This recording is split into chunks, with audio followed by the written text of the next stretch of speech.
Hi, welcome back to my YouTube channel. तो दोस्तों, मैं न्यू ब्लॉग के साथ आ गया हूँ मिर्ज़ापुर ज़िले के चुनार में स्थित इफ्तिकार खां के मकबरे के पास। दोस्तों, इसका निर्माण इफ्तिकार खां ने कराया था। ये बहुत ही पुराना हो रहा है।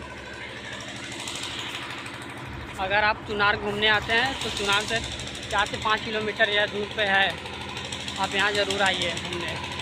इसको देख लें कितना अच्छा बनाया गया है।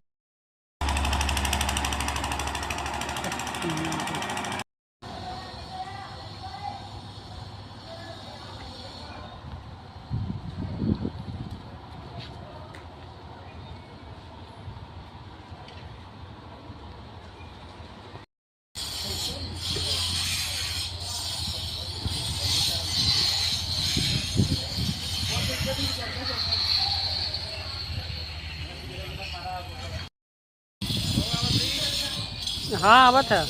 हाँ हाँ।